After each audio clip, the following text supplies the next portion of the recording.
एक ऐसे संत जिनका है सूर्य सा तेज, जिनके चरण रज से पाप तिमिर होता निस्तेज, जिनके वचनों में छलकती ज्ञान की गागर। श्री प्रमाण सागर जी के वाणी में है विद्या का सागर। नमो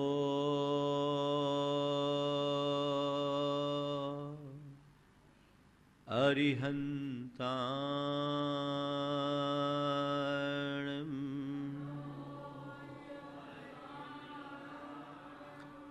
नमो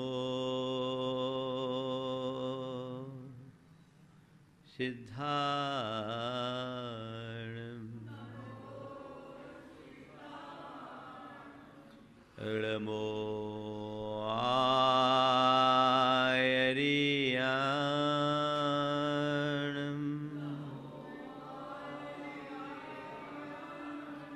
नमो उवध्याय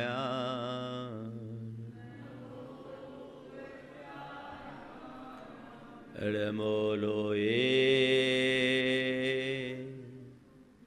सवशाहुनं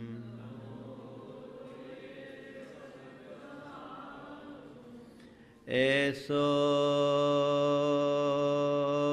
पंचीनमुयारो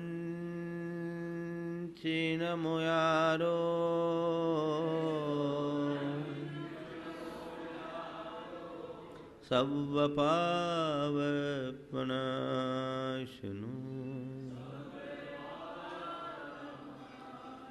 मंगलालं च सवेशिं पढ़मं हो मंगलम। जय बोलो देवादिदेव एकादराट श्री भगवान महावीर स्वामी की, अहिंसा परमो धर्म की जय जय जय। परम पूज आचार्य गुरुवर श्री विद्यासागर जी महाराज की जय जय जय। परम पूज्य 108 मुनि श्री प्रमाण सागर जी महाराज की जय जय जय। समस्त मुनि संघ की जय जय जय। भ्रम के निवारण के बाद मर्म का बोध होता है, और मर्म को जाने बिना सच्चे धर्म को पाना संभव नहीं है, और धर्म को अपनाए बिना शिव शर्म पाना असंभव है। जीवन के मर्म को पहचानने के लिए मन के भ्रम को दूर भगाने के लिए हमें उनका संपर्क, सानिध्य, शरण आवश्यक है, जिन्होंने भ्रम को तोड़कर यथार्थ को पाया है, उसका अनुभव किया है। यथार्थ को उपलब्ध यथार्थ पोषक आदर्शों की शरण से ही हम अपने भ्रम को तोड़ सकते हैं। विगत दिनों इस बात की चर्चा मैंने आप सबसे की और कहा कि यथार्थ को पाना चाहते हो, अपने भ्रम को तोड़ना चाहते हो, तो पहले उन पर श्रद्धा करो जिनके जीवन में कोई भ्रम नहीं है। सच्चे देव, शास्त्र और गुरु की श्रद्धा से हमारे धर्म की शुरुआत होती है। इस संदर्भ में कुछ बातें मैंने पिछले दिनों आप सबसे की थी। श्रद्धा हमारे जीवन में होनी चाहिए, पर केवल देव शास्त्र गुरु की श्रद्धा ही नहीं। जिसके हृदय में सच्चे देव शास्त्र गुरु के प्रति सच्ची श्रद्धा प्रकट हो जाती है, उसके जीवन में कुछ विलक्षणताएं घटित होती है, जो उसके जीवन में वैशिष्ट्य प्रकट करती है, उसके जीवन को सामान्य से विशेष बना देती है, उसके जीवन को साधारण से असाधारण बना देती है। वो आम से खास हो जाता है, कच्चे से पक्का बन जाता है। वो जिसे हम सम्यक दर्शन के अंगों के रूप में कहते हैं, जानते हैं। आज बात मैं शुरू कर रहा हूं सम्यक के अंगों की, जिसमें सबसे पहला अंग है निशंकित अंग। निशंकित का सामान्य अर्थ होता है मन में शंका न होना। अगर तुम्हारे हृदय में धर्म की श्रद्धा हो गई तो शंका हो नहीं सकती, और जहां शंका है वहां श्रद्धा हो नहीं सकती। आज 4 बातें मैं आप सबसे करूंगा। शंका, श्रद्धा, भय, अभय। सबसे पहले अपने मन को टटोल करके देखो, जहां शंका होती है क्या वहां श्रद्धा या विश्वास होता है?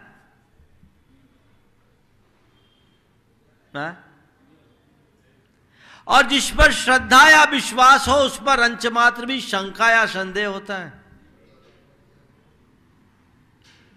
क्या अनुभव है? घर की चाबी उस बेटे को निश्चिंत होकर के सौंप देते हो जिस पर तुम्हारा भरोसा है, पर जिसकी नीयत के प्रति शंका हो सपने में भी देना चाहोगे? क्या हुआ भाई, इसको सौंप दिया, ये गड़बड़ कर लेगा, इस पे मुझे शंका है। जहां डाउट होता है वहां फेथ नहीं हो सकता, और जहां फेथ होता है वहां डाउट नहीं होता। मोक्ष मार्ग का सारा रास्ता विश्वास पर चलता है, श्रद्धा से चलता है। मैंने इस मोक्ष मार्ग को अंगीकार किया किसके दम पर?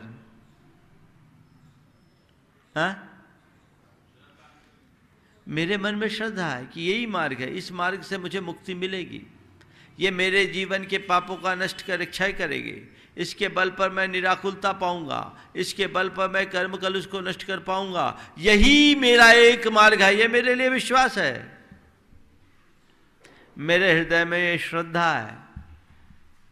तब तो तुम लोगों की नजर में जो बहुत कष्टकारी मार्ग है, कठिनाइयों से भरा रास्ता है, कदम कदम पर जिसमें परेशानियां हैं, मैंने उस रास्ते को हंसते हंसते स्वीकार किया। मैं क्या, मुझ जैसे सारे इस मार्ग पर चलने वाले मुनिराजों ने स्वीकार किया।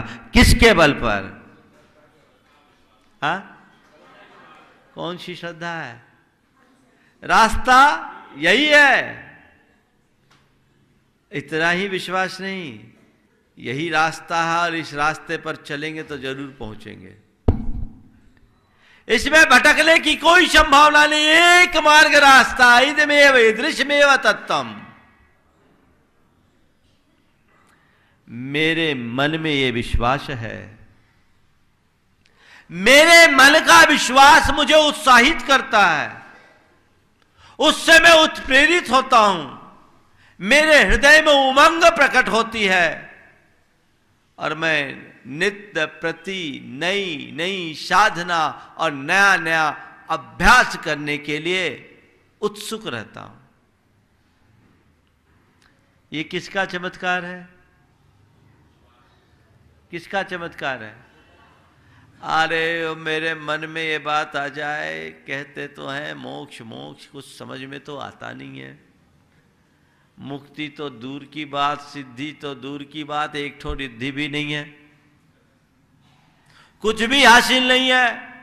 ये कठिन तपस्या कर रहे हैं, किसने देखा स्वर्ग को, किसने देखा मोक्ष को? अगर मेरे मन में ये रंच मात्र भी संशय आ जाए तो बताओ, क्या मैं इस मार्ग में टिक पाऊंगा? क्या उसी क्षण छूट जाएगा ना? छोड़ो, ये सब बेकार की बातें हैं। तो मुझे मेरे मार्ग पर टिकाने वाली जो ताकत है वो क्या है? मेरी श्रद्धा।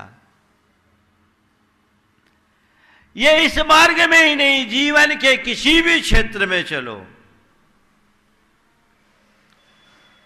उसमें टिकने के लिए और सफलता पाने के लिए सबसे पहली आवश्यकता है श्रद्धा, विश्वास, भरोसा। तुमने एक कारोबार शुरू किया, कोई भी बिजनेस चालू कर रहे हो, तो कोई बिजनेस चालू करते तो आंख मूंझ के कोई भी बिजनेस चुन लेते हो क्या? तो इंक्वायरी करते कैसे? देखते हैं कि देखो अमुक ने ये व्यापार किया, ये कारोबार बहुत अच्छा है, इस शहर के लिए ये कारोबार बहुत अच्छा है, इसमें ये संभावना है, सब चीज़ें तलाशते हो, ठीक है ना? तो सबसे पहले हमने देखा कि किसने इसमें ग्रोथ किया।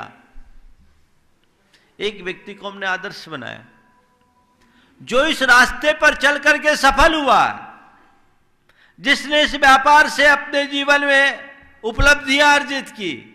अरे बहुत स्कोप है, अच्छा स्कोप है, हमको करना चाहिए। मोक्ष मार्ग में चलने वाले हमने देव शास्त्र गुरु को देखा, उनके चेहरे की शांति को पढ़ी, उनके जीवन की प्रसन्नता को पढ़ा, उनके जीवन के आनंद को देखा, उनके जीवन के में झांक कर देखा तो लगा यहां तो केवल अमृत है। अरे रास्ता तो ये है, जीवन का असली मजा तो यही है। वो प्रेरणा बने हमारे लिए और हम तय कर लिए यही रास्ता है। जिस दिन मैंने गुरुदेव को देखा उस दिन मेरे मन में यही प्रतिक्रिया आई कि जीवन का सबसे अच्छा रूप यही है। श्रद्धा जम गई, रूप यही है, यही सबसे अच्छा मार्ग है। मैंने सोच लिया, अभी चलने का नहीं सोचा, यही मेरे आदर्श है पहली भूमिका में। ये तो जिसको हमने आदर्श माना उस पर श्रद्धा, और जिस मार्ग पर मैं चलूं उस पर मेरी श्रद्धा। अमुक के देख करके दुकान खोल ली, हमने भी खोल ली, बढ़िया लॉन्चिंग हो गई, इनॉग्रेशन हो गया। पहले दिन से दुकान में ग्राहकों की लाइन लगने लगती है क्या? बिरलों की लगती है। दुकान खोलते हैं, जमानी पड़ती है। कई कई दिन ऐसे भी निकलते हैं कि बोहनी भी ना हो, होता है। फिर क्या होता है? अरे गलत डिसीजन ले लिया, गड़बड़ हो गया, हमने तो सोचा था ये व्यापार बहुत चलेगा, सक्सेस नहीं हो रहा है, सक्सेस नहीं हो रहा है, हमने गलत डिसीजन ले लिया, अब क्या होगा, हमारा पैसा डूब गया, हम सक्सेस नहीं होंगे। ऐसा चिंतन करने वाले का व्यापार कभी चलेगा? क्या होगा? क्या होगा? बोलो। तो तुम लोग ऐसा करते हो क्या? नहीं। अरे ठीक है, जमेगा, पक्का पता है, हमने मार्केट सर्वे किया है, सब कुछ देखा है, हमारा डीलिंग ठीक है, हमारी सब कुछ ठीक है, व्यापार चलेगा। आज नहीं कल चलेगा, रास्ता है। यह विश्वास रहता है कि नहीं रहता है? जब मन में विश्वास रहता है तो रंचमात शंका नहीं होती, फुल कॉन्फिडेंस रहता है। और शंका हो तो विश्वास नहीं होता। जिसके मन में शंका है, विश्वास का अभाव हुआ, पता लगा 2-4 महीने बाद शटर डाउन, दुकान बंद। और जिसका विश्वास जागृत है, कहता ठीक है भैया, रास्ता ये तो होता है, बिजनेस है, पेड़ एक दिन में थोड़ी उगता।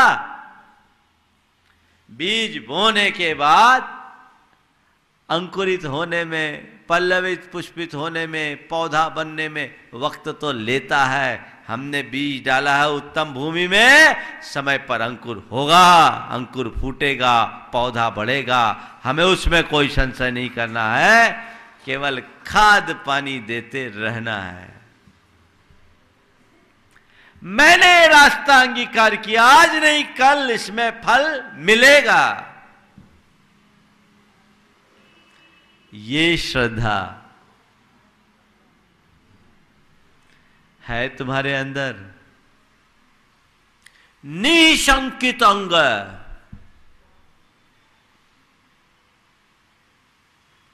आपकी हम पर श्रद्धा है कि नहीं? बोलो, है श्रद्धा? पक्की श्रद्धा है? अब आपकी श्रद्धा की पोल खोलता हूं, खोल दूं? देखो कैसी श्रद्धा है। आप अपनी दुकान पर बैठे, मैंने किसी से खबर भेजा कि कुंतीलाल को बुला ले आओ। अब कुंतीलाल जी आ गए। महाराज आपने बुलाया? हाँ बुलाया था, कोई काम नहीं, वापस जाओ। क्या बोलोगे? क्या पता महाराज ने काहे को बुलाया। जिस समय खबर गई उस समय तो खुशी होगी, आज अहो भाग्य महाराज ने मुझे याद किया। और मेरे कमरे में आए, मैंने लौटा दिया कि मुझे कोई काम नहीं है, वापस जाओ। क्या पता महाराज ने क्यों बुलाया। चलो 2 सीढ़ी चढ़ना पड़ा, कम से कम महाराज ख्याल तो रखते, इतना भारी शरीर है। आएगा कि नहीं आएगा बोलो। अब चले गए आप। घंटे भर बाद मैंने फिर एक संदेशा भेजा। आपके पास सामने वाले ने कहा कि महाराज ने आपको बुलाया है। अभी तो गया था। नहीं, फिर बुलाया। चलो भाई चलते हैं, क्या बात होगी। महाराज आपने याद किया? हाँ याद तो किया था। महाराज बताओ क्या काम है? कोई काम नहीं, जाओ। अब बोलो अब क्या करोगे? अब क्या करोगे? पता नहीं आज महाराज को क्या सूझ गया है, किसके यहां रोटी खा के आया आज। 2 बार बुला लिया, परेशान कर दिया। अरे महाराज को कोई काम नहीं, मेरे को तो काम है। अब आप घर गए, तीसरी बार फिर मैंने बुलाया घंटे भर बाद। अब की बार आदमी पहुंचेगा तो क्या प्रतिक्रिया करोगे? अरे क्या हो गया यार तेरे महाराज को? अभी तक मेरे महाराज थे। बोलो क्या हो गया? अभी तक मेरे महाराज थे, अब कह रहे क्या हो गया तेरे महाराज को? 2 दफे तो बुला लिया, कुछ काम ही नहीं, जबरदस्ती बुला लेते और कुछ काम नहीं बताते हैं। चलो चलते हैं, देखते हैं भाई महाराज है, बुलाया है, कोई वजह है, चलते हैं। और आप आए मेरे पास, आके बैठे। महाराज आपने बुलाया? बुलाया। कुछ काम? बैठो, अभी बात नहीं करूं, तुमसे बात नहीं करूं, और तुम्हारा जो विरोधी उससे बात करूं और कान में बात करूं। बोलो क्या होगा? अब क्या होगा? अब क्या होगा कुंतीलाल जी? वो श्रद्धा रहेगी? क्यों राजकुमार? हाँ? अरे यार महाराज ने तो आज दिन खराब कर दिया। पता नहीं महाराज को क्या सूझा, लगता उसने मेरे बारे में महाराज के कान में कुछ बोल दिया है। महाराज मुझसे नाराज हो गए। आएंगे विकल्प की नहीं आएंगे? बोलो। स्वाभाविक है, आएगा ही आएगा। यही मन की दुर्बलता है। लेकिन जिसके हृदय में अटल श्रद्धा होगी वो कहेगा जरूर गुरु मेरी परीक्षा ले रहे हैं, चलो कोई बात नहीं, मुझे खरे उतरना है। 3 बार नहीं 300 बार भी बुलाएंगे तो मैं आऊंगा। अगर तुम्हारे हृदय में गुरु के प्रति ऐसी श्रद्धा होगी तो रंच मात शंका होगी कि महाराज जी क्या नाटक कर रहे हैं। तुम ये सोचोगे कि ये जो बोल रहे हैं ये भी मेरे भलाई के लिए, इसका कोई रहस्य है। मुझे उधर दिमाग नहीं लगाना, मुझे उधर दिमाग नहीं लगाना। ध्यान रखना, श्रद्धा एक भावनात्मक परिणति है, बुद्धि लगाने पर नष्ट हो जाती है। वहां बुद्धि लगाने का खेल ही नहीं है। तो जहां शंका वहां श्रद्धा नहीं, और जहां श्रद्धा वहां शंका नहीं। अपने मन को पूछो, तुम्हारे हृदय में श्रद्धा है या नहीं? अपने मन से पूछना, मुझे जवाब देने की जरूरत नहीं है। मेरे हृदय में श्रद्धा है कि नहीं है? और यदि है तो कौन से दर्जे की है, किस क्वालिटी की है, ये भी देखना पड़ेगा। अगर उसकी गुणवत्ता है तो कोई चिंता नहीं, और गड़बड़ है तो सिवाय चिंता के और कुछ नहीं। फिर हमारा अभी संसार बहुत लंबा माना जाएगा, तो मुझे खुद के भीतर झांक कर खुद को टटोलना पड़ेगा कि मैं कहां हूं। जो आदमी पहली कक्षा पास न हो 12वीं कक्षा में जा सकता है क्या? हा? तुमने अभी धर्म के क्षेत्र में पदार्पण ही नहीं किया तो मंजिल तक पहुंच सकते हो क्या? श्रद्धा तो तुम्हारे हृदय में है, पर देखो तुम्हारी श्रद्धा किस पर है। देव में है, धर्म में है, गुरु में है, किस पर श्रद्धा है? देव धर्म गुरु पर या सत्ता संपत्ति और संसाधनों पर? किस पर है? बोलो। शरीर में कोई तकलीफ आती है, डॉक्टर पहले याद आते कि भगवान? फिर ठीक है, हम तो मान लिए नसीराबाद तो एकदम अलग सुपर स्थान है। यहां के सब श्रावक अच्छे। मन से पूछो, आदमी भगवान को याद करता है, लेकिन कब? जब सब जगह हार जाता है तब। पहले तो डॉक्टर पर भरोसा है, दवाई पर भरोसा है। जब तुम अपने आप को असुरक्षित महसूस करते हो, सबसे पहले किसे याद करते हो? अपने संबंधों को कि अपने पुण्य को? अरे मेरे संबंध, मेरे संपर्क सब ठीक हो जाएगा, मेरा पैसा मेरे काम में आ जाएगा, मेरा रुपया काम में आएगा, मेरा रुतबा काम में आएगा। भरोसा किस पर है? मैं ये नहीं कहता कि ये काम में नहीं आते, मैं तो केवल ये पूछ रहा हूं कि तुम्हारा भरोसा किस पर? जीवन में कोई भी परेशानी आए उस समय सोचो कोई बात नहीं, कर्म का उदय है, ठीक हो जाएगा, और मेरा पुण्योदय होगा तो कोई मुझे बिगाड़ नहीं पाएगा। है ऐसी श्रद्धा?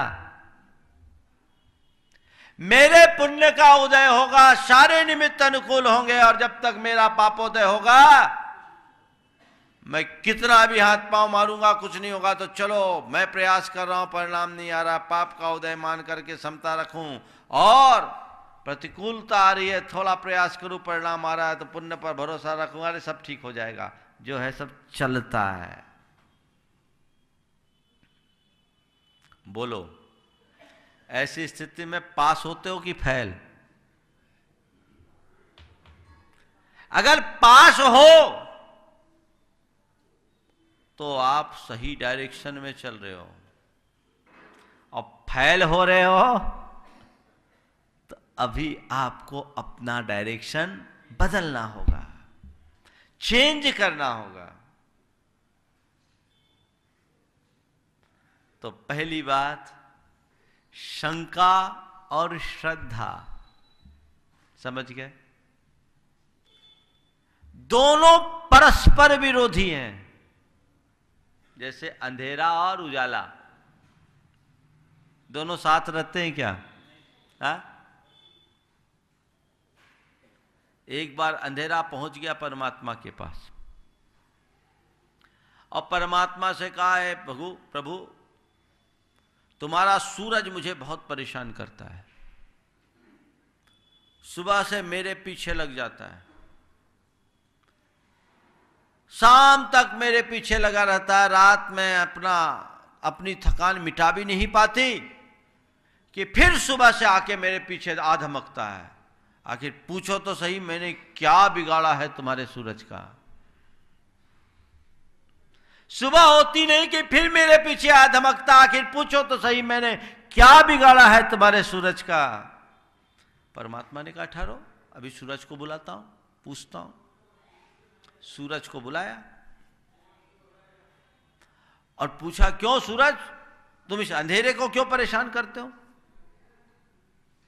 सूरज, तुम इस अंधेरे को क्यों परेशान करते हो?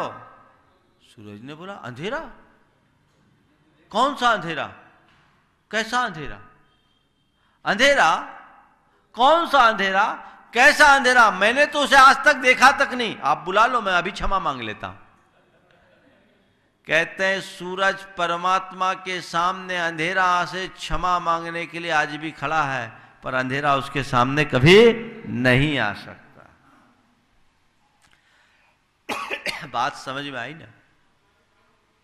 शंका और श्रद्धा दोनों साथ साथ नहीं चलती। शंका बुद्धि से जन्मती है और श्रद्धा भावना की उपज है। ज्यादा बुद्धि लगाओगे शंकास्पद बने रहोगे। बुद्धि और तर्क, देखो 4 शब्द है, विश्वास, बुद्धि, तर्क और श्रद्धा। चारों शब्द आपके जाने पहचाने, विश्वास, बुद्धि, तर्क और श्रद्धा। विश्वास कहता है मैं रात अंधेरे में भी दिन बेधड़क चला करता हूं। क्या कहता है विश्वास? मैं रात अंधेरे में भी बेधड़क चला करता हूं। तो बुद्धि कहती मैं दिन के उजाले में भी भटक जाती हूं। क्या अंतर है? विश्वास कहता है मैं रात अंधेरे में भी बेधड़क चला करता हूं, बुद्धि कहती है मैं दिन के उजाले में भी भटक जाती हूं। श्रद्धा कहती है मैं पाषाण को भगवान बना देती हूं, तो तर्क कहता है मैं भगवान को भी पाषाण सिद्ध कर देता हूं।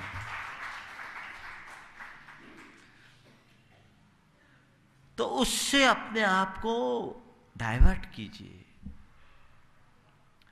श्रद्धा की पृष्ठभूमि तैयार होनी चाहिए, जिसके आधार पर हम अपनी धार्मिक यात्रा को गति दे सके।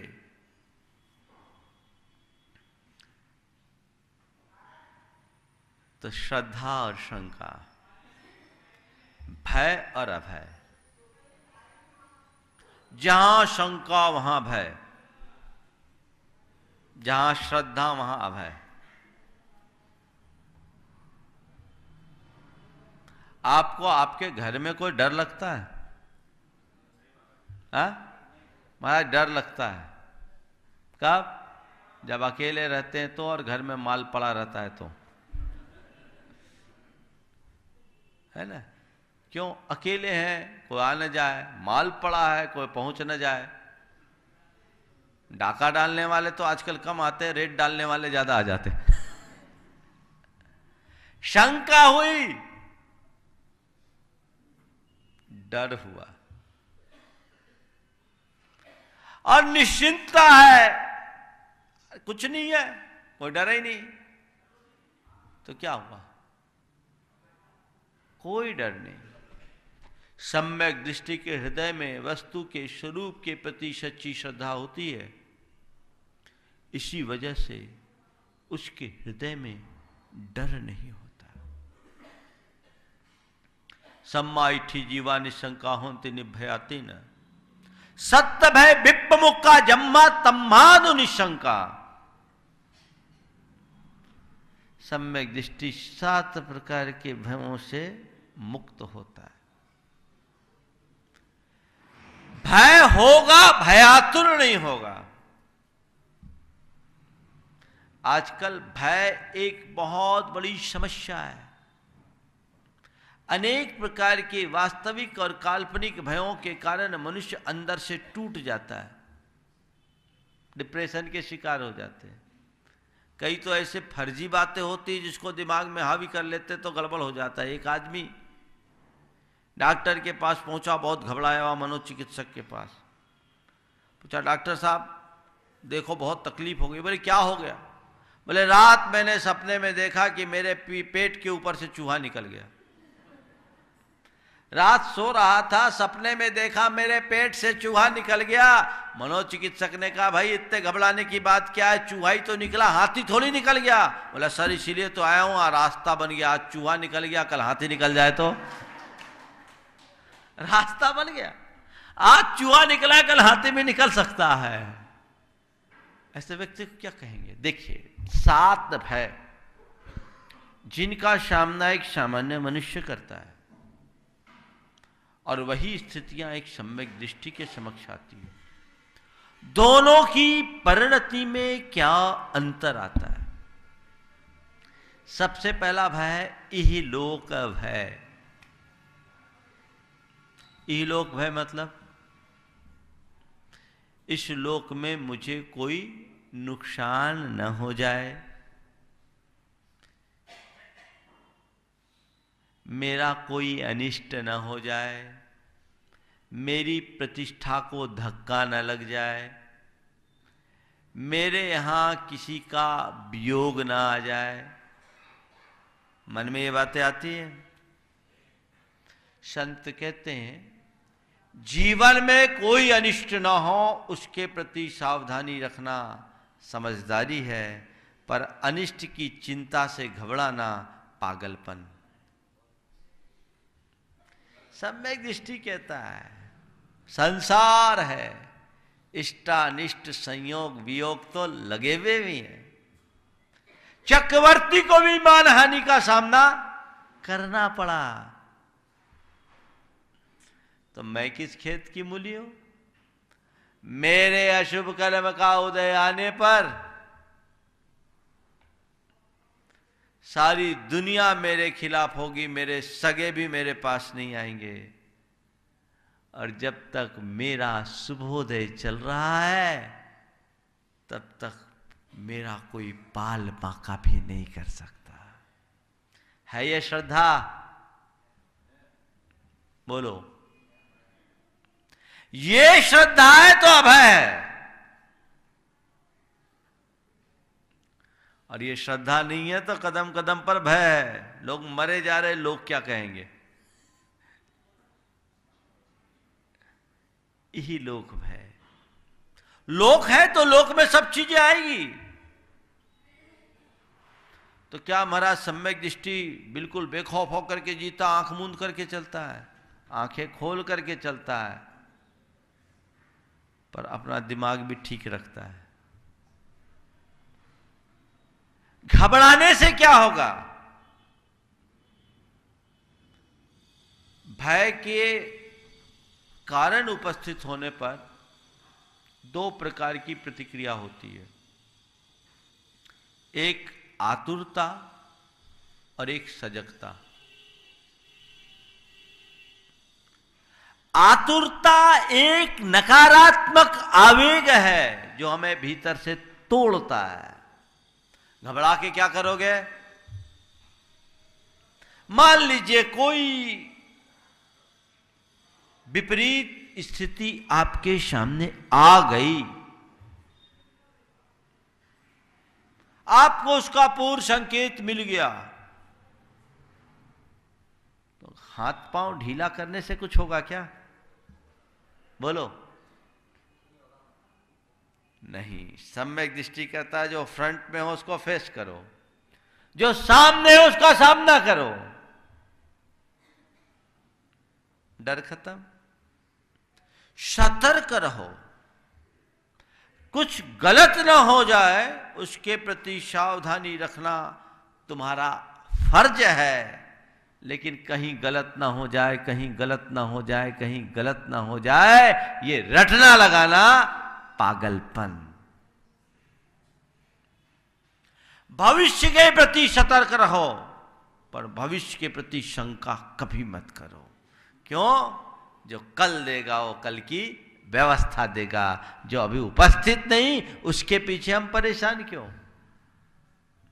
कैसी शंका होती है? एक बहन जी अभी बच्चा है, 1.5 साल का बच्चा गोद में खेल रहा है, और वो घबराई महाराज मेरे बेटे का फ्यूचर खराब ना हो जाए। महाराज बड़ी चिंता, आप आशीर्वाद दो, मेरा बच्चा हुआ, मुश्किल से हुआ, 5 साल बाद बच्चा हुआ है, बच्चा अच्छा होगा ना? हमने कहा बच्चा जब अच्छे से हो गया तो अच्छा भी होगा, जब बशर्ते तुम अच्छे से इसका लालन पालन करो। चिंता होती कि नहीं होती बोलो?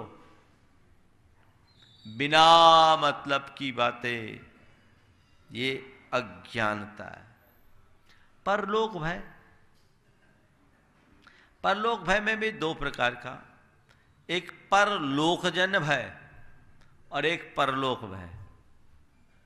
परलोक यानी पर आदमी के द्वारा, सामने वाला मुझ पर अटैक न कर दे, सामने वाला मेरा नुकसान न कर दे, वो मुझसे ईर्ष्या रखता है, वो हमेशा मेरे प्रति कुछ रखता है, मैं किसी कास्पेरिशी का शिकार न, मुझे कोई कास्पेरिशी का शिकार न बना दे, मुझे कोई नुकसान न कर दे।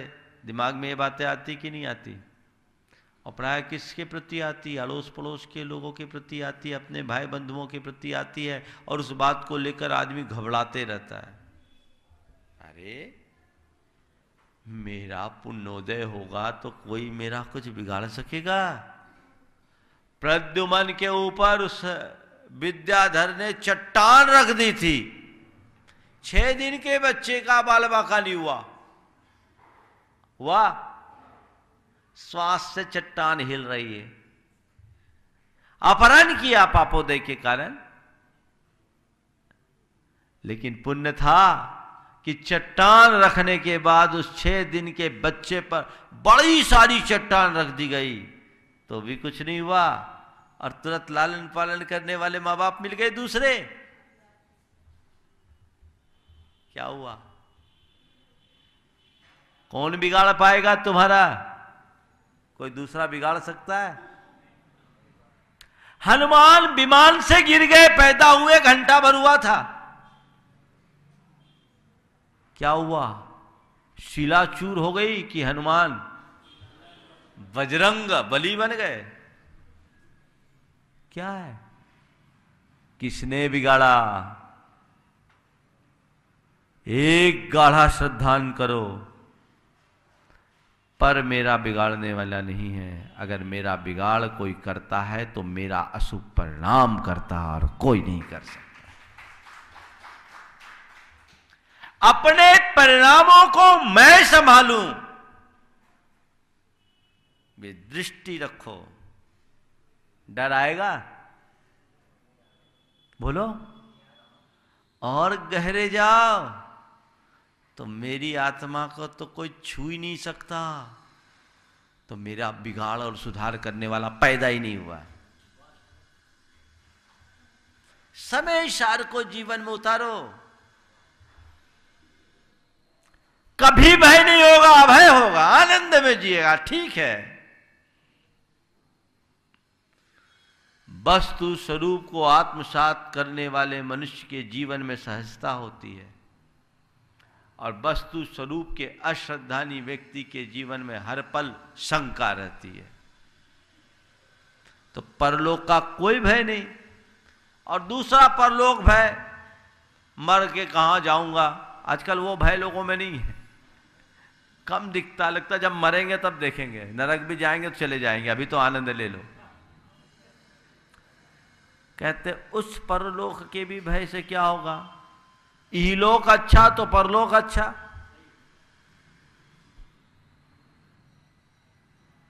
इहलोक अच्छा तो परलोक अच्छा, इहलोक बुरा तो परलोक बुरा। इसलिए मैं तो अपने उपदेश में कभी परलोक की चर्चा ही नहीं करता। आपने इतने दिन सुना, कुछ लोग वर्षों से सुन रहे हैं। मैं कभी आपको स्वर्ग पहुंचाने की बात नहीं करता, क्योंकि स्वर्ग पहुंचाने के लिए मुझे आपको मारना पड़ेगा।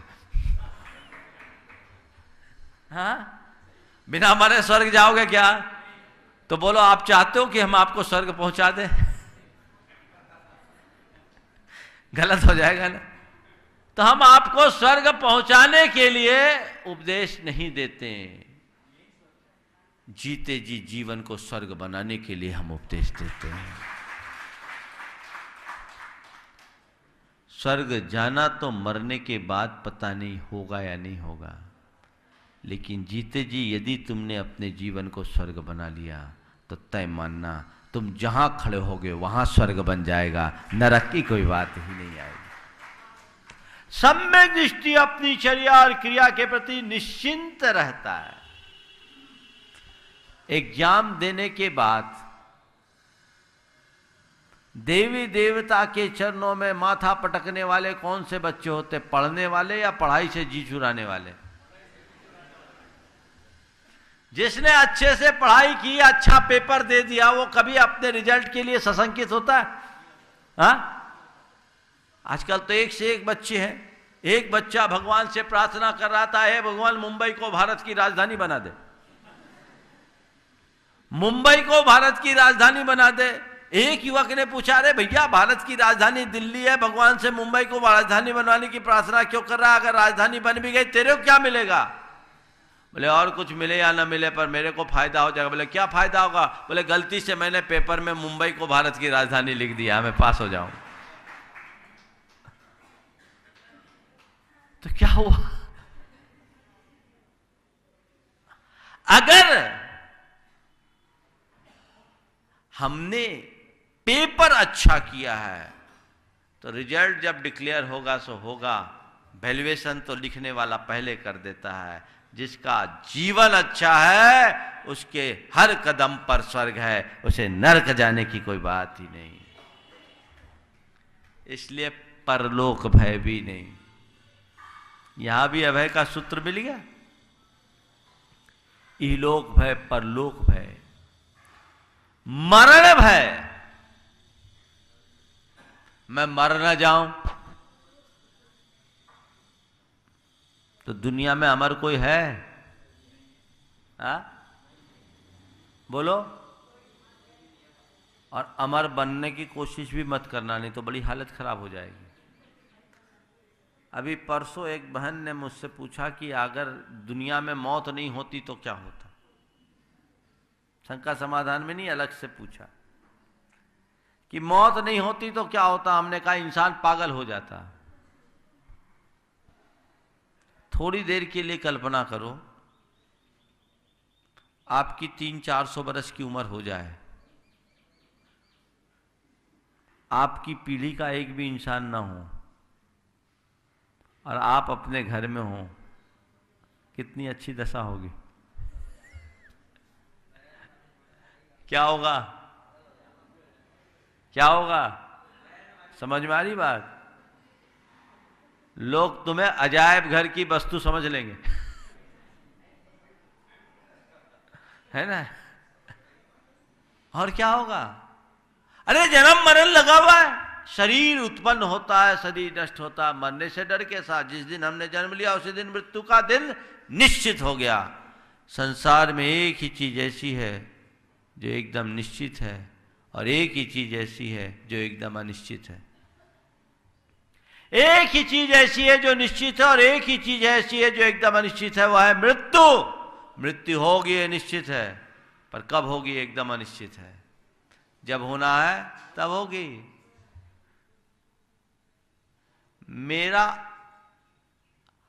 मुझे दुर्घटनाग्रस्त ना होना पड़े, मेरी आयु ऐसे ही नष्ट ना हो जाए, मैं कुत्तों की मौत ना मरूं, मैं भगवान का नाम सुमरते हुए मरूं, मुझे अस्पताल में न मरना पड़े, ये सावधानी रखने में कोई दिक्कत नहीं। लेकिन मैं मरूं नहीं, असंभव। सम्यक दृष्टि कहता है ये प्रकृति का नियम है। जिसने जन्म लिया उसको मरना निश्चित है। जातस्य मरणम ध्रुवम, ध्रुवम मरणस्य मृतस्य जन्म च। जन्म लिया है तो मरना निश्चित, और मरा है तो पैदा होना पक्का। इसको कोई टाल सका है?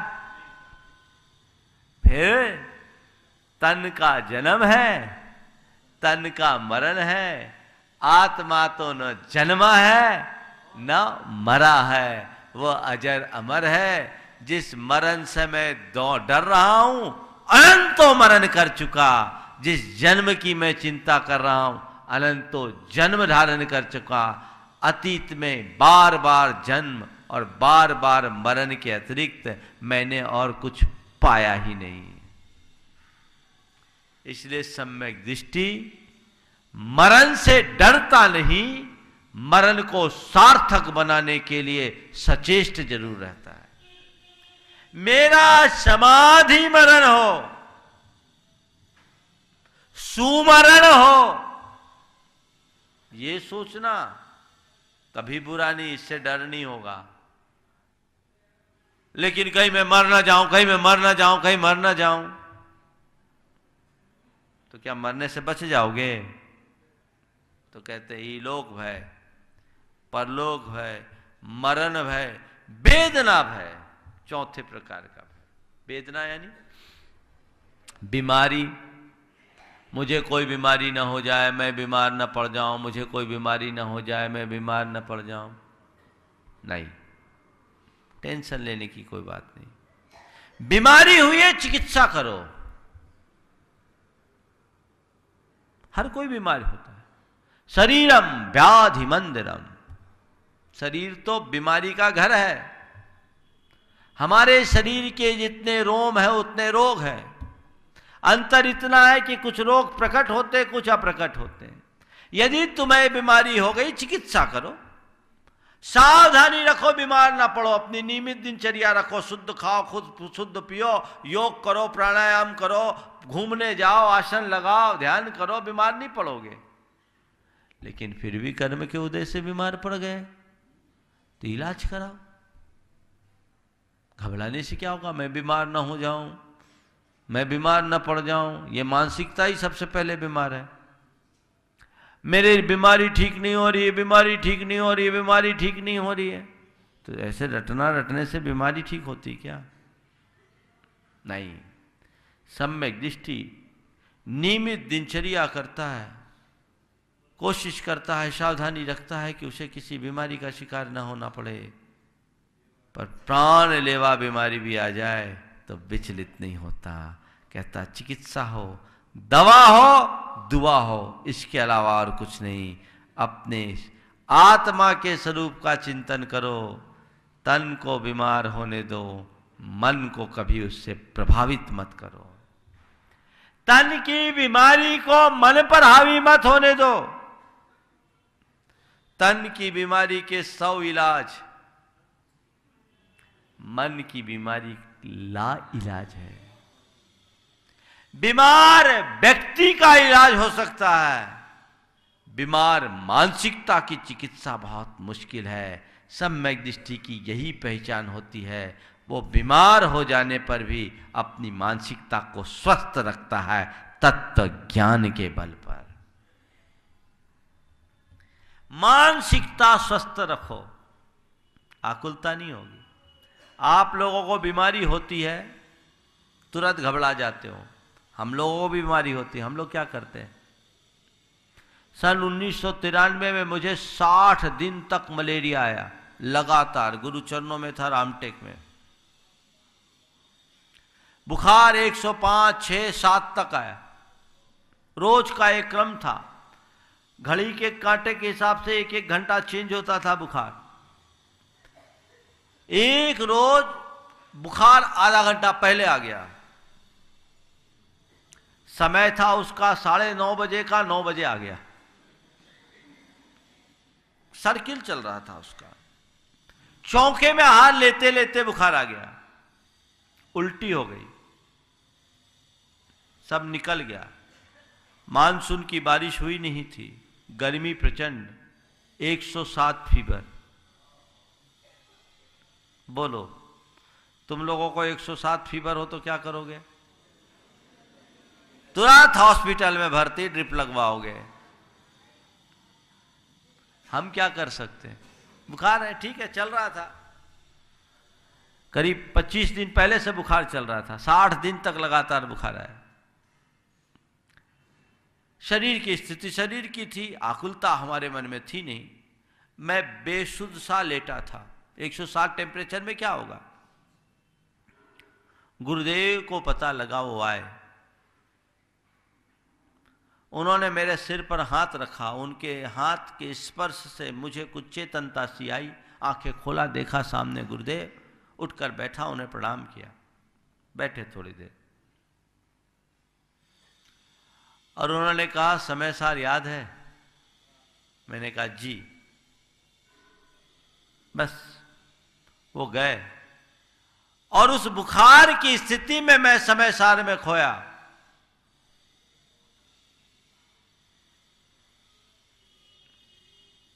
और मेरे मन में एक ही गाथा आती थी बार बार,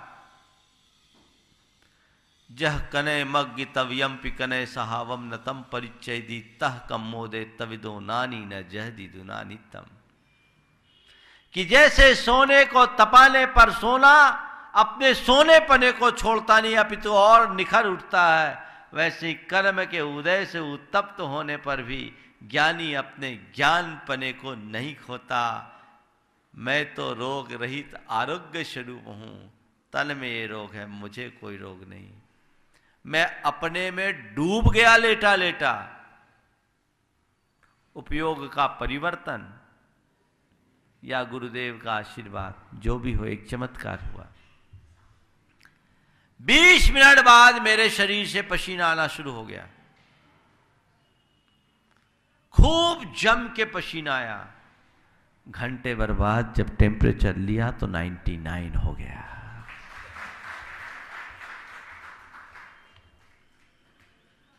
ये क्या है? चीज को समझो। मैं आपसे ये नहीं कहता कि बुखार आए तो तुम भी ऐसे ही करना, चिकित्सा कराओ, कुछ कराओ, लेकिन घबराओ मत। और एक दवाई तो तुरंत खा लो, कोई भी बीमारी हो। पता है ना, यहां वो बांटी की नहीं बांटी मैंने, नसीराबाद में अभी नहीं बांटी, मैं सब जगह बांटता हूं। हमारे गुरु ने कहा सब जगह बांटो, एक एक को पकड़ पकड़ करके दो। एक ऐसी दवाई है, रामबाण औषधि है, सभी रोगों की एकमात्र दवा है। तुम्हारे जीवन में कोई भी बीमारी आए, एक दवाई है, एक खुराक खानी पड़ती है, केवल एक खुराक, और फ्री में मिल जाएगी। लोगे? बता दूं, उस दवाई का नाम है संतोष बटी। क्या है?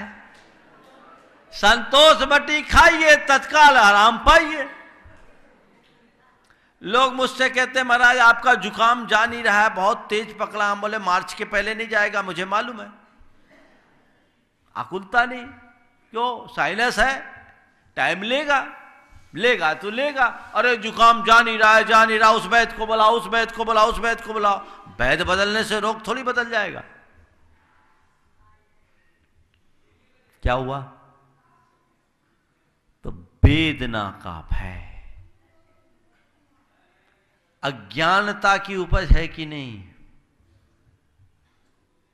जो सच्चा धर्मी होगा उसके शरीर में वेदना होगी, लेकिन वो वेदना से आतुर नहीं होगा। उसके जीवन में पीड़ा होगी, पर उसका मन कभी पीड़ित नहीं होगा।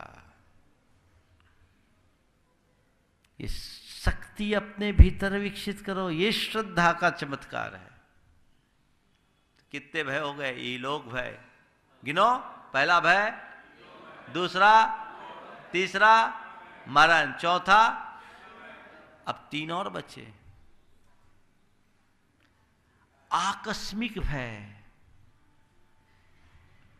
आकस्मिक भय मतलब, अरे महाराज कहीं अचानक कुछ हो न जाए, कहीं एक्सीडेंट ना हो जाए, कोई विपत्ति ना आ जाए, किसी से लड़ाई ना हो जाए, रेड ना पड़ जाए, अचानक कुछ ना हो जाए। ये भी लोगों को बहुत डर लगता है। अरे भाई, कोई आकस्मिक दुर्घटना न घटे उसकी सावधानी रखो। और जिस रास्ते पर चलने में दुर्घटना की सावधानी है तो पहले से प्रिकॉशन रखो। गाड़ी चलाओ तो हेलमेट लगा के चलाओ, ड्राइव करो कार तो सीट बेल्ट लगा के चलाओ। जो सावधानी रख सकते हो रखो, वो समझदारी है। अब गाड़ी पर चलना शुरू किया और कहीं एक्सीडेंट ना हो जाए, कहीं एक्सीडेंट ना हो जाए, कहीं एक्सीडेंट ना हो जाए तो क्या होगा? नहीं होना होगा तो हो जाएगा। नहीं, गाड़ी सतर्कता से चलाऊं ये समझदारी है, पर एक्सीडेंट ना हो जाए और उसका हो गया था मेरा ना हो जाए, ऐसा क्यों सोचते हो? नेगेटिव मत सोचो।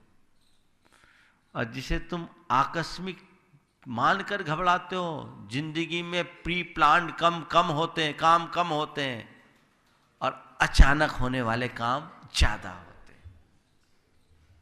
एक श्रद्धा रखो, व्हाट विल बी बर्स्ट, बुरा से बुरा क्या होगा मरने के अलावा? बोलो, तुम्हारी जिंदगी में सबसे बुरा हो गया तो क्या होगा? मौत से बुरा कुछ है? बोलो, हाँ एक बार बोलो तो। मौत से भी कुछ बुरा है? नहीं है। तो मौत किसकी होगी? किसकी मौत है?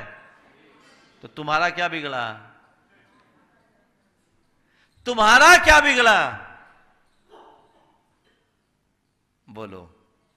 ये श्रद्धा जिसके मन में हो, वो बुरे से बुरी स्थिति में विचलित होगा? बोलो, हाँ? नहीं होगा। एक चीज ध्यान रखो महाराज, मौत हो जाए तो ठीक है, लेकिन वो मौत नहीं होती और जीते जी मरने वाली स्थिति आ जाती है, बड़ी मुश्किल हो जाती है। आप कह सकते हो महाराज कोई अनिष्ट का संयोग हो जाए, अचानक मेरी नौकरी चले जाए, अचानक कोई मेरा पैसा खा जाए, अचानक कोई मेरी बीमारी आ जाए, तो क्या करेंगे? घबराओ मत।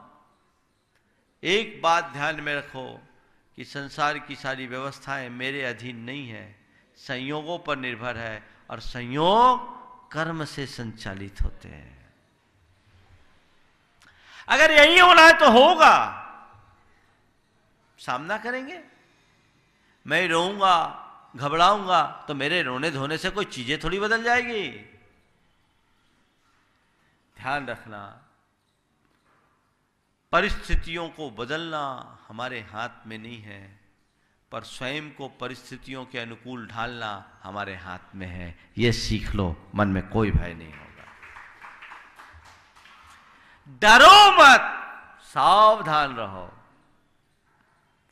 तो अगर सच्ची श्रद्धा कर्म सिद्धांत पर है, आत्मा के स्वरूप पर है, तो कोई आकस्मिक भय होगा? हा? अब असुरक्षा भय, जिसको बोलते अगुप्ती भय, इनसिक्योर फील करते हैं लोग अपने आप को। बहुत सारे लोग करते हैं, ठीक है। देश काल की स्थितियां ऐसी है जिसमें आजकल लोगों की सुरक्षा पर बड़ा खतरा है। सुरक्षा का इंतजाम करो, पर डरने से क्या होगा? जिस दिन तुम्हारी मौत आएगी तो कई बार ऐसा भी देखा है, रक्षक ही भक्षक बना है। बना है कि नहीं बना? उदाहरण सामने, रक्षक ही भक्षक बन गया। एक सज्जन मेरे संपर्क में बड़े उद्यमी थे, एक महानगर में रहते थे। उनको कहीं से खबर आ गई अंडरवर्ल्ड वालों की तरफ से, और मन में डर बैठ गया। एक दिन उन्होंने कहा, महाराज जी 3 वर्ष से हमारी हालत खराब है, हमें अपने साथ सिक्योरिटी गार्ड रखनी पड़ती 24 घंटे, हमारे बिजनेस की सारी प्राइवेसी लीक होती है, मन में बड़ी शंका बनी रहती है।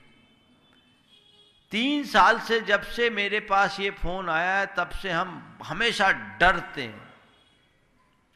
मैंने उससे कहा, भैया अगर तेरा मरना होता तो 3 साल में अभी तक तो तू ठिकाने लग गया होता। तुम्हें डरने की कोई जरूरत नहीं है। तुम्हारी सुरक्षा तुम्हारे बॉडीगार्ड नहीं करेंगे, तुम्हारी सुरक्षा करने वाला है तुम्हारा पुण्य। यदि तुम्हारा पुण्य प्रबल होगा तो कोई तुम्हारा बाल बांका नहीं कर सकता, अब पुण्य छीन होगा तो बचा नहीं सकता। और मैंने उसके आत्मविश्वास को जगाने के लिए एक प्रयोग कर दिया। मैंने कहा ये मुझे फर्जी फोन लगता है, हटा दिमाग से। ये अंडरवर्ल्ड वाले 3-3 साल तक इंतजार नहीं करते, हटा दो, जो होगा सो देखा जाएगा। महाराज हटा दूं? बोले मेरा आशीर्वाद हटा दो। उसने सिक्योरिटी वापस कर दी। घटना 2002 की है, आज 2017 में प्रवेश कर गए। वो आदमी आज भी सलामत है और आकर कहता है, महाराज जी आपने मेरे मन का एक बहुत बड़ा डर निकाल दिया। और बाद में पड़ताल करने पर मालूम चला वो किसी की मजाक थी। तो कई बार जब मजाक में ये हालत है तो वास्तविकता में क्या होगा? तुम्हारा संसार में कोई सुरक्षा करने वाला नहीं है, क्योंकि संसार में कोई सुरक्षित नहीं है। जो स्वयं सुरक्षित नहीं हो, तुम्हारी सुरक्षा क्या करेगा? सब कुछ असुरक्षित है। इसलिए डरो मत। अपनी सुरक्षा जानना पाना चाहते हो, अपने आप को सुरक्षित करना चाहते हो, वस्तु स्वरूप का आश्रय लो। आखिरी है आत्राण भय। मेरा कौन पार लगाएगा? तो लोग चक्कर चर्चा होती, चिंता होती, मुझे कौन पार लगाएगा, मेरे बुढ़ापे का लाठी कौन बनेगा, मेरा सहारा कौन बनेगा, होती है चिंता। ये डर बेकार का है। यथार्थता देखा जाए तो कोई किसी का त्राता नहीं है। व्यवहार में देखे तो पंच परमेष्ठी तुम्हारे त्राता है। नहीं त्राता, नहीं त्राता, नहीं त्राता जगत रहे, बीत रागात परो देवो न भूतो न। ये पक्की बात है ना, इस पर भरोसा है। हाँ, तो भगवान में त्राण छोड़कर औरों को अपना त्राता क्यों मानते हो? है कोई तुम्हारा पार लगाने वाला? मेरा कौन करेगा? अरे एक लावारिस आदमी को भी शमशान पहुंचाने वाले लोग तो मिल ही जाते, काहे चिंता करते हो? क्रियाकर्म तो सबका हो जाता है। ये संसार है। संसार का सारा चक्र अपनी गति से चलता है। हम उसमें कोई फेरफार नहीं कर सकते। तो ऐसा पक्का श्रद्धान हृदय में बैठ जाए तो जीवन की दिशा और दशा परिवर्तित हो जाती है। तो यही निशंकित अंग के संदर्भ में शंका, श्रद्धा, भय और अभय। शंका से श्रद्धा की ओर कदम करो, भय से अभय की ओर अपने आप बढ़ जाओगे और जीवन में समाधान मिल जाएगा। आने वाले दिनों में पंचकल्याणक प्रतिष्ठा का आयोजन आप लोगों ने रचा है। ये आपका सौभाग्य। वर्षों की साध पूरी हो रही है। बाहुबली भगवान की प्रशस्ति को पढ़ा, बाहुबली भगवान की प्रतिष्ठा को 98 वर्ष हो गए। यहां की जो वेदी जिस पर भगवान विराजमान थे वो 102 वर्ष पहले विराजमान बनी थी। केकड़ी से प्रतिष्ठा होकर आए थे बाहुबली भगवान। इसका मतलब 100 सालों में तो कोई पंचकल्याणक यहाँ हुआ नहीं। उससे पहले कब हुआ होगा मुझे पता नहीं, आपको भी पता नहीं। मूर्तियों की प्रशस्ति पढ़ने से मालूम पड़ सकता है कि यहाँ हुआ कि कहीं और से करा के लाए, क्योंकि सब बाहर हुए। माने नसीराबाद में प्रतिष्ठा कभी हुई ही नहीं, लगभग पक्का पता। माने नसीराबाद को बसे लगभग 250 साल हुए हैं। 250 सालों के ज्ञात इतिहास में कितने साल हुए नसीराबाद को बसे? कौन कितने साल हुए भैया और बता दो? 180 वर्ष। तो इस 180 वर्ष के ज्ञात इतिहास में आप लोगों के कथनानुसार कोई पंचकल्याणक, तुम्हारी कितनी पीढ़ियां चली गई और वो पंचकल्याणक नहीं देख पाई। यहां पर तुम्हारा परम सौभाग्य है कि वो पंचकल्याणक का निमित्त अनायास मिल रहा है। इसके प्रति अपना उत्साह जगाओ और तन मन धन से अपने आप को समर्पित करो। ये सोचकर अपना उत्साह ठंडा मत कर देना कि कार्यक्रम तो भीतर से हो रहा है। अरे भैया, कार्यक्रम भीतर के लिए होता है, बाहर के लिए नहीं होता। किसके लिए? भीतर के लिए कर रहे हो कि बाहर के लिए कर रहे हो? तो आयोजन बाहर भले हो जाए पर प्रयोजन तो भीतर का होता है। बोलो क्या प्रयोजन है? तो भीतर ही आना है, बाहर नहीं जाना। हम बाहर में जो भी कर रहे हैं बाहर से भीतर आने के लिए कर रहे हैं। तो अब केवल भीतर की बात होनी चाहिए, तरने की बात होनी चाहिए। आयोजन में कोई कमी नहीं रहेगी, क्रियाएं वही, अनुष्ठान वही, सब कुछ वही, और इतने पवित्र स्थल पर यह होने जा रहा है। इसका प्रभाव भी कई गुना होगा। अन्य जगह तो मंडप शुद्धि करके भगवान को विराजमान करते हैं, यहां शुद्ध मंडप में भगवान विराजमान होंगे। इसकी रिद्धि सिद्धि अलग होगी और इस अनुष्ठान में सम्मिलित होने वाले लोगों का सौभाग्य भी प्रबल होगा। इसलिए चूक मत जाना। मैंने तो भीतर के लिए इसलिए कहा कि अपनी शक्ति को हम क्यों लगाएं। जितनी आवश्यकता उतनी शक्ति लगा करके यहां हमें पर्याप्त दिख रहा है जगह, और भगवान के समो शरण में सबको सिर छुपाने जगह मिल जाती है। इसलिए अपने उत्साह को संचालित कीजिए। अब इसमें पात्रों का चयन होना है। बहुत सारे लोग मेरे पास आ रहे हैं, अपने अपने भाव प्रकट कर रहे हैं। मैंने कहा जो करना खुले बाजार में करो, मैं किसी को आशीर्वाद नहीं दूंगा सिवाय माता पिता के, वो बोली से नहीं होगा। जिनको बनने की इच्छा है हमारे पास अपनी एप्लीकेशन ले आना। आए हैं बहुत सारे एप्लीकेशन, पर उसमें हम लोगों के अपने कुछ प्रतिमान हैं। धसे गाल वाले मत आना, पहले ही बता दिया। हम नाड़ हिल रही हो भगवान के माता पिता बनो, धसे गाल वाले माने ओवर एज, पता लगा 85 साल के आदमी माता पिता बनना चाहते हैं। ओ माँ जी नहीं, हमें चाहिए एकदम अप टू डेट, लगे भगवान के माँ बाप हैं। तो माता पिता को छोड़कर बाकी सबकी बोलियां लगेगी, माता पिता के एप्लीकेशन आएंगे। वो एप्लीकेशन पर हम विचार करेंगे, आपस में चर्चा करेंगे, फिर तय करेंगे। पर बाकी पंच कल्याणक का सबसे बड़ा नायक होता है सौधर्मेंद्र।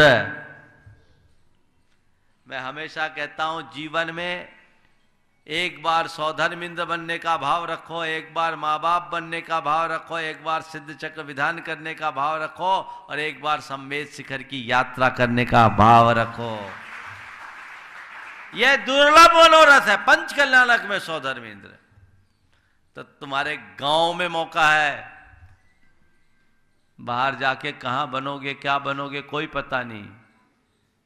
तो सौधर्मेंद्र तो महाराज केवल सौधर्मेंद्र बने, बाकी न बने। कोशिश करो सौधर्मेंद्र की, नहीं बनो तो सेकेंड, सेकेंड नहीं तो थर्ड, थर्ड नहीं तो फोर्थ। यही पुण्य कल तुम्हें नंबर 1 पर ले जाएगा, सोचना नहीं चाहिए। पात्र बन करके अनुष्ठान में सम्मिलित हो, अपना उत्साह प्रकट कर देना। और ठंड के समय में थर्मामीटर का पारा धीरे धीरे मत चढ़ाना, मेरे पास ज्यादा समय नहीं रहता, समझ गए ना।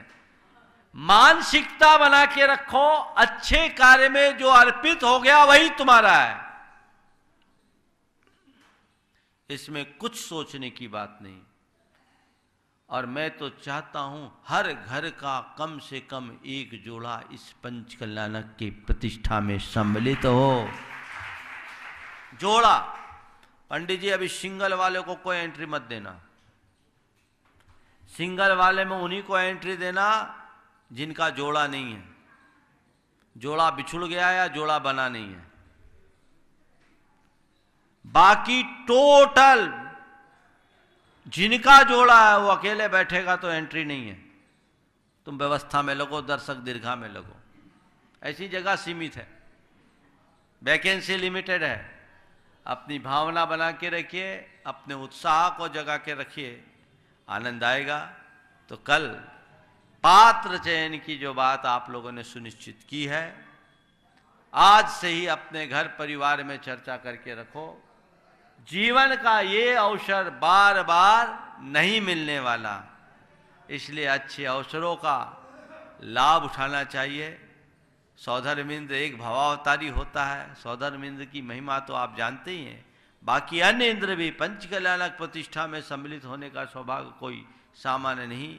और देखो, दुनिया की जितनी पूजा है उसमें और पंचकल्याणक की पूजा में एक मौलिक अंतर है। क्या है? अन्य पूजाओं में हम बने बनाए भगवान की पूजा करते हैं, अन्य पूजाओं में बने बनाए भगवान की पूजा करते हैं, और पंचकल्याणक में अपनी पूजा से भगवान बनाते हैं। बोलो कौन सी पूजा महान है? महापूजा है। इसलिए पूर्ण आनंद उत्साह होना चाहिए और पूरे विश्व में एक संदेश जाना चाहिए कि भीतर रह करके भी जीवन में बहुत बड़ा परिवर्तन लाया जा सकता है, हर कार्यक्रम किया जा सकता है। इसलिए अभी से अपने मनोभाव को बनाकर रखिए। अब ज़्यादा समय नहीं बचा, आज 23 तारीख हो गई, 3 तारीख आने में कितने दिन बचे? तो अब तो जुटना भी चाहिए। सारे कार्यकर्ता उत्साह के साथ जुटे और उसी तरह आगे बढ़ते रहे तो बहुत अच्छा होगा। और मुझे विश्वास है आप सबका उत्साह रंग लाएगा और भगवान की प्रतिष्ठा होगी। एक बार पंडित जी आप लोग ये भी देख लीजिए यहाँ पर कितने बिंब हैं, ताकि ये सुनिश्चित हो जाए कि विधि नायक और भरत स्वामी के अलावा, अभी विधि नायक का भी चुनाव होना है, तो विधि नायक और भरत स्वामी के अलावा अन्य कितने बिंब यहाँ विराजमान करने की, ऊने और पुणे के हिसाब से समस्या होगी ना, तो तीनों वेदियों में ऊन श्री जी विराजमान हो, उसके लिए एक बार काउंटिंग हो जाए। मुझे बताओ, मैं भी समय निकाल करके देख लूँगा, ताकि अन्य जो भी प्रतिमाएँ विराजमान करनी है, कुछ लोगों ने हमारे सामने भाव प्रकट किए हैं भगवान विराजमान करने के, तो एक बार तय हो जाए कि हमारे पास इतनी जगह है, जितनी आवश्यकता होगी उतनी ही रखना, क्योंकि आपकी वेदियाँ बहुत कंजेस्टेड है। हमको उसी हिसाब से काम करना चाहिए। आप सब उसका ध्यान रख करके करें और जो भी हो इस प्रतिष्ठा में पूरी हो जाए। आप सब अपने अंदर के उत्साह भाव को इसी तरह उद्घाटित करते रहे। इस सुभाव के साथ बोलिए परम पूज्य आचार्य गुरुवर श्री विद्यासागर जी महाराज। गुणायतन जैन धर्म का एक अति महत्वपूर्ण ऐतिहासिक कदम होगा, जो सारे लोक के जीवन के गुणात्मक परिवर्तन का आधार बनेगा, और जीवन का गुणात्मक परिवर्तन ही मोक्ष मार्ग में सहायक होगा। इतिहास का हिस्सा बनने का अवसर कुछ ही जीवों को प्राप्त होता है, या यूं कहिए कि कुछ भाग्यशाली जीव ही ऐसे कल्याणकारी अवसर का लाभ उठा सकते हैं। आइए आप भी यथाशक्ति दान करें, इस मुहिम का हिस्सा बनें।